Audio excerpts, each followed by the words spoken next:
Good afternoon, ladies and gentlemen. I'm Bill Lacey, Director of the Dole Institute of Politics, and it's my great honor to welcome you today. We're very excited to have you here, very excited to be streaming this to whoever is watching out there, and we hope that Senator Bob Dole is watching. 70 years ago, on April 14th, Senator Bob Dole's life changed forever as he joined the ranks of disabled Americans. Now, I've known Senator Dole for 30 years and worked closely with him for about 15 of those. And it won't come as a surprise to any of you to know that he considers the Americans with Disabilities Act to be one of his greatest legislative achievements. He also considers it to be a critical and highly important part of his legacy. Now, we are especially proud of the exhibit that you've had a chance, or will have a chance later, to look at today. We're proud of it because it honors Senator Dole. It signifies the importance of the Americans with Disabilities Act. And also, it shows something very unique, because what you see here today on our walls could only have been put together from the collection that we have here at the Dole Institute of Politics. Only here at the University of Kansas, the Dole Institute of Politics, can you find all the documents that contributed to this wonderful exhibit that you're seeing.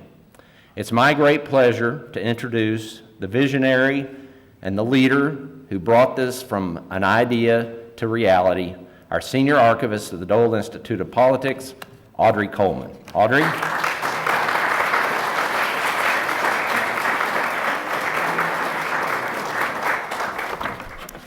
Thank you, Bill, and thank you everyone who was able to join us today. This is an amazing crowd. Thanks to Bob McKessick and the folks at Independence, Inc. for helping us and being willing to help us celebrate and turn this into a big ADA commemorative weekend here in Lawrence. The event yesterday at the library was just absolutely marvelous and engaging, and it was my honor to be there, so thank you for being here for us today. In a 1994 memo to Senator Dole, his legislative assistant, Alec Vachon, recounted a statement made by, these are a lot of names here, I'm an archivist, recounted a statement made by Trudy Meserve, Dole's press secretary in 1969. She recalled that Senator Dole had received, and I quote, about 90,000 suggestions about the possible topic of his first speech on the Senate floor that spring, but remembered very clearly that Dole himself was quite clear what it should be all about. That speech, given on April 14th, 1969, 25 years to the day that Dole was wounded in 1945, was a call to action to both public and private sectors, emphasizing a clear goal: to secure maximum independence, security, and dignity for more handicapped persons. This speech capped 25 years of personal experience as a person with a disability. During that time, Bob Dole found inner strength to lead himself through a grueling recovery and strove to excel in a society that expected little from him as a person with a disability. Dole, however, found his opportunity to make a difference, and he seized it. But it takes a lot of work and a lot of people working together to make a true difference, and that is what we endeavored to show with our new exhibit, the first of its kind at the Dole Institute, celebrating opportunity for people with disabilities, 70 years of Dole leadership. Being the leader of your own self, finding your personal strength and vision, only gets you to a certain level of success. But leading among leaders, among those who support you, among those who need you, gets everyone much farther. With time, in Dole's case decades, the impact only grows. On this day that we commemorate the 25th anniversary of the signing of the ADA, Dole's archives tell his story, but they also tell the stories of so many others, and we wanted this exhibit to reflect those too.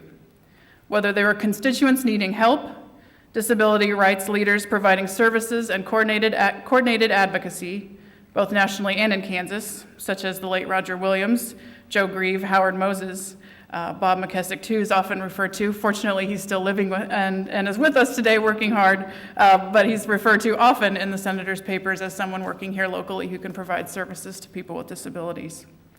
Legislative assistants, such as Mo West, assessing, digesting, and advising on policy, Senate and congressional colleagues seeking alliances and action. You get the idea. It's a big picture, and this exhibit is and only can be the tip of the iceberg. Many of you here today probably have your own Bob Dole story, perhaps how you worked with him or how his efforts might have impacted your life. Please consider contacting us at bobdolestory, that's one word, at ku.edu, or chat with someone here at the Dole Institute if you have a story you'd like to share. Senator Dole has been and still is a strong visionary leader, especially in areas related to disability. But he didn't make change on his own. Today, we celebrate the accomplishments of thousands who have worked for so long and continue to do so for equal opportunity for people with disabilities. Thank you again for joining us today, and now it's my great pleasure to introduce Dr. Ray Mizumura-Pence, our first ever Curatorial Research Fellow here at the Dole Institute and Dole Archives. That means that he does his own research here in the archive, and he helps us with the exhibit. Ray is a lecturer here at KU in the American Studies Department, specializing in disability studies, and this fall he will convene a special course in American Studies, Veterans and Disability in America. So if there are any KU students out there looking for a course, I encourage you to sign up for that one. It's going to be wonderful. This exhibit would not have been possible without his depth of expertise. So now I'll turn it over to Ray.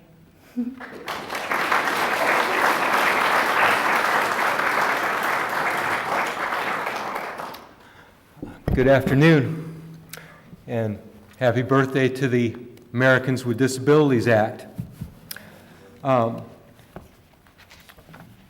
want to start with a quotation from an historian, a person with a disability. He died a few years back. His name was Paul Longmore, and he did so much for the kind of things that I do, and he's been one of my influences. And one of his statements was that disability is everywhere in history once you begin looking for it, but it is conspicuously absent in the histories we write. And that we that Longmore was referring to were scholars, professional historians, etc. Now, thanks to Paul Longmore and many other people, that is changing. And you're seeing more and more historical work and work across humanities and social sciences fields dealing with disability. And you're seeing some of the results of that influence in the panels that are surrounding us right now. So I want to thank Audrey Coleman, Bill Lacey, the entire Dole Institute of Politics staff, and everyone at Independence Incorporated and everyone at KU I've worked with. Thank you so much for helping me and helping me learn so much and helping me share it with you here. To connect that quote with some of my own experience, the first time I heard about Senator Dole was when I was about 13 years old, and he was running for the vice presidential nomination, or the vice presidency, in 1976. And I remember the vice presidential debates that he had with Senator Mondale. And those debates got some publicity for various reasons, but they didn't get very much publicity at all for something I'd like to point out to you today, and that is the fact that before those debates, Bob Dole encouraged that there be closed captioning for people who are hard of hearing or without hearing. And the three major networks did not agree to that closed captioning. I believe PBS did, and now some people, not everyone, takes closed captioning for granted, but it's much more common. And Bob Dole was one of the early leaders in that effort. So that's a place to look for disability in those debates and in that campaign where it's not so prominent in most accounts. Let me just mention three areas of history that we've worked on here: local and regional. You can see part of this with Senator Dole's support for, in word and deed, a group called the University Committee for the Architecturally Handicapped that helped make KU accessible according to the Rehabilitation Act of 1973. That goes all the way back to the early 70s, Senator Dole's activity there. On the national level, so much to mention, but the three major laws that I'll just mention quickly: the 1973 Rehabilitation Act, which is the first federal civil rights law for people with disabilities and applied to public entities like KU. There was the Individuals with Disabilities Education Act of 1975, and of course the Americans with Disabilities Act of 1990, which is amended in 2008. Very important set of amendments there. And globally, Bob Dole has been a statesman in so many ways, but especially for people with disabilities. When he was a senator and in the closing days of the Cold War, he reached out to people in Eastern Europe, people in the former Soviet Union with disabilities, and they reached out to him. And last but not least, I will mention the senator's advocacy for the treaty for the United Nations Convention on the Rights of Persons with Disabilities. There was some coverage of his support for that treaty recently, which was in the Senate. It did not pass. Unfortunately, the vote was very close, but it is not over and done with, and Bob Dole is continuing to put himself out there, again, in word and deed, for that treaty. So we need to remember that. Helps us remember the history is not something that's not, it isn't something that's closed off and done with. It's continuing. It's a process, and we're all part of it here. So in closing, I'll say that I've learned so much here and benefited so much from it, and found out just how much I had to learn about Bob Dole. So, drawing from his personal experience with disability, his integrity as a political leader, and his commitment as a person, he achieved so much for people with disabilities, and he's continuing to do that, and that record of achievements is one of the strongest civil rights legacies in this country's history. So, I hope the story that we've told today and that's on the walls here is helpful to you and useful to you, and that you enjoy it. Thank you so much.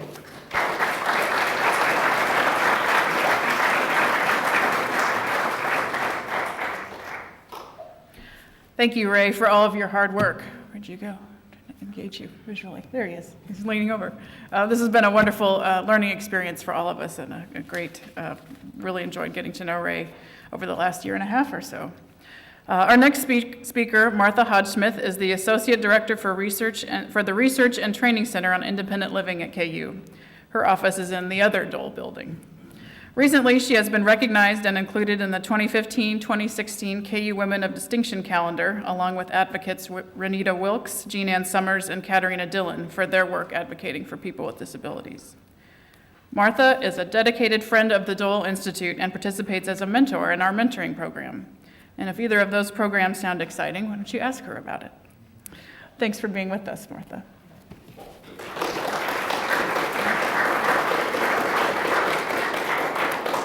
Well, thank you very much for this opportunity. And this is an opportunity to acknowledge Senator Dole's commitment to the national disability community with the celebration of the ADA through this exhibit. I have the privilege of describing the commitment to disability advocacy the senator made to his Kansas constituents. That commitment began with his first speech on the Senate floor and remains unabated through today. Our country as a whole clearly benefited from that early and continuous commitment, but Kansans with disabilities understood it in ways closer to home. This is best demonstrated in his efforts to pass the ADA. The involvement of Kansans in ADA advocacy is deep and wide. It was such in part because of Senator Dole committed to having a staff person with the skill, tenacity, and political acumen to involve and support Kansans with disabilities in their grassroots efforts of wheels and shoes on the ground kind of advocacy. Maureen Moe West was that staff person, and in my conversation over the past few weeks with fellow advocates, Moe's role was remembered with fondness. Moe was the senator's foot soldier, but clearly the senator's passion and dedication were her guiding lights. His fierce efforts to bring the disability communities together in order to have a unified voice at the table was as important as his leadership skills with his own party and among his Senate colleagues, as well as his commitment to bipartisan support of this civil rights law. As an advocate knows, having access to lawmakers' staff is critical in the national political arena.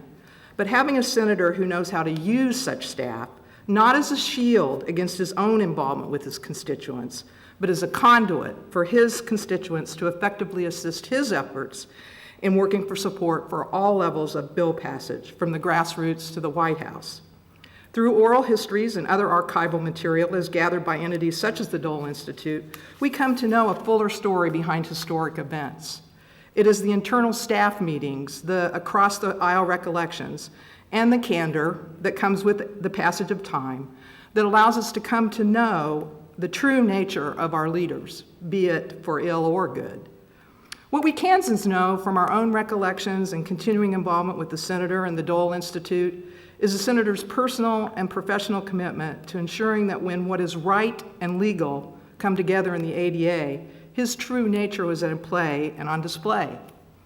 And really, there's no better way that this is experienced than through the privilege I have passing the Senator's portrait on the way to my office in the Dole Human Development Building here on campus, where so much work is done to make the lives of persons with disabilities of all ages be one of inclusion, opportunity, and participation. Because this building is not just about Bob Dole's commitment to one law, but to living up to his stated obligation to make America a place of where you do the right thing with people with disabilities in all aspects of life. Thus, at 92, he keeps on keeping on through his work, as mentioned, on the CRPD, to make the United States a world partner in making right and legal come together for the world. And these are the words of Bob Dole on July 23rd, 2015. Thank you, Senator Dole.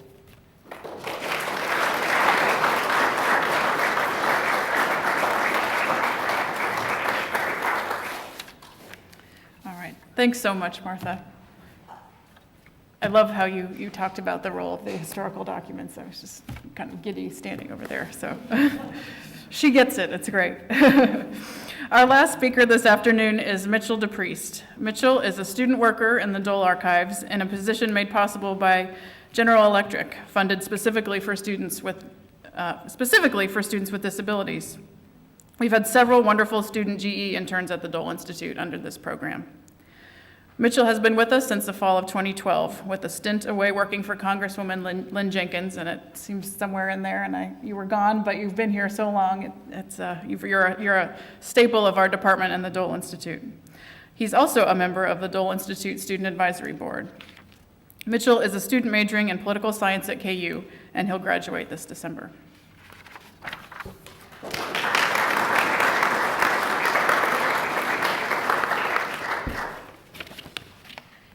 Hello, everyone. Thank you to Audrey and Bill for having me here and for that wonderful introduction today. In the time here at the Dole Institute working for the archives, I've read many constituent letters asking for assistance in overcoming some things that have never been an obstacle for me. See, I played soccer at my high school, competed in debate and forensics, and became an Eagle Scout, but being denied access to succeed was never an issue. In elementary school, my counselors made sure I had access to technology that typed my essays, avoiding pain in my hands and some pretty bad handwriting for my teachers. In high school, I had coaches make sure that I could use my laptop during debate competitions to take notes. The only thing that I can remember not being able to do during school was maybe climbing a few monkey bars during recess. What I did have was people asking me questions about how it happened or how it's affected me, including more than a few doctors, and I can never answer how it feels. I wonder just as often how people use thumbs, and living with 4 fingers and 5 toes isn't something that I think about when I go about my day. I've simply learned how to do things that work for me, Mitchell DePriest. What's never happened along the way was someone telling me that I was somehow defined by something that's never held me back before. And that way, the Americans with Disabilities Act affected most was probably my parents, who took me to countless doctor meetings and physical therapy sessions. The way I see things, this law's made sure that those people who have handicaps aren't considered untreatable or disabled, but as people, and that's what it was needed for. I could see that that same desire underlying Senator Dole's writings in the archives. One particular essay, he spoke of the feeling of paddling upstream once he'd taken off his uniform. What he experienced was people ignoring him of the same opportunities of others until he'd already proven himself. Maybe this motivation was why he ran for office. I don't know, but that could also be why him and longtime friend Senator Inouye made a promise while recovering at Percy Jones Hospital following their war injuries that one day they'd see each other in D.C. A funny story highlighting this longtime friendship was when Senator Inouye was elected before Senator Dole and sent him a telegram asking why he couldn't find him at the Capitol. Looking at Senator Dole's example, it really does give me some inspiration that I could do the same thing someday in representing the people of Kansas. If that ends up happening, I'll probably have to call up that friend of mine who keeps saying he'll be my campaign manager and tell him to let him know I'm ready to start. Thank you.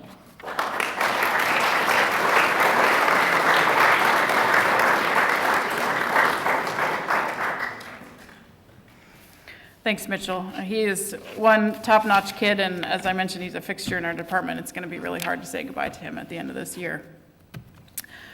Before we conclude, you're going to have to listen to me sit up here and dole out some thanks. I couldn't resist. I didn't try to look in the thesaurus and the word processor. I just, said I'm just going to go there. So. As you review the exhibit today, know that this physical exhibit is only one component. You'll see on the cards under the poster and hopefully on the front table there that you pick this up, and we've got a URL on the back. We've got scores of online resources available. We've got the full exhibit online. We've digitized over 10,000 pages of documents from our archives pertinent to the ADA. We've got some great lesson plans geared towards high school and middle school aged students so that teachers can take advantage of those. And so really, it's been a wonderful project to work on. Former Dole Institute staff, and now I'm realizing too why Dr. Ballard, she does thanks at the beginning and then does more at the end. So I'm just doing mine at the end, and I'm hoping if I forget to mention you, just know I'm thinking of you in spirit, but I've put a lot of work into making sure this list was complete, so bear with me. Former Dole Institute staff made key contributions to this project at the beginning, middle, and end phases, including Christine Schenk, Melanie Cohen, and Clarissa Unger. The project would not have been possible without Ray Pence, and thanks to Jamie Simpson for helping connect us to him. Other contributors include Peter Welsh of the Museum Studies program here at KU, and Virgil Dean, Kansas historian, who provided feedback and support as the narrative took shape. Joe O'Brien and Tina Ellsworth in the School of Education, who are both advisors to the KU Council for Social Studies, have been great to work with and brought us not just enthusiasm, but delivered talented future educators to create in-classroom materials that you'll find on the website. Nathan Girth, a senior archivist at the Carl Albert Center in Norman, Oklahoma, stepped in and supplied some Russian translation help. And if you haven't seen the international portion over here on the exhibit, be sure to check it out. Barbara Watkins generously dedicated her time to proofread the text for the exhibit. Jen Nigro and the volunteers at the Kansas Audio Reader made the audio narration possible, and we did it. We got it all done on time. Jen is amazing. I'm so glad to be able to work with her and continue that relationship. And now, last but not least, the staff and the students in the Dole Archives, including Sarah D'Antonio and Aaron Wolf. The foundation for this project lies in both the collection that they maintain and the strength of their knowledge. The entire Dole Institute staff and students, I'm pretty sure every single person at the Dole Institute had a hand in preparing some aspect of the exhibit or the event today, and I thank you all so much. It's been so wonderful to work with everyone. And did I say last but not least? This is the last but not least. To Senator Dole, of course, for his work and providing the inspiration for all of us to do more than we ever thought possible. Please stay and enjoy. With that, that's the end of our formal presentation, so enjoy yourselves. Hopefully there's some cookies and lemonade left over. Sign the guest book if you can on the outside of the door so we can show what a great opening this was for posterity, because of course I'm always thinking about that. And watch for announcements in the news and press releases and on our website, doleinstitute.org, for upcoming installments related to the Commemorate ADA series that will be taking place this fall here at the Dole Institute. So with that, I thank you all again and have a wonderful afternoon. Thanks for celebrating with us.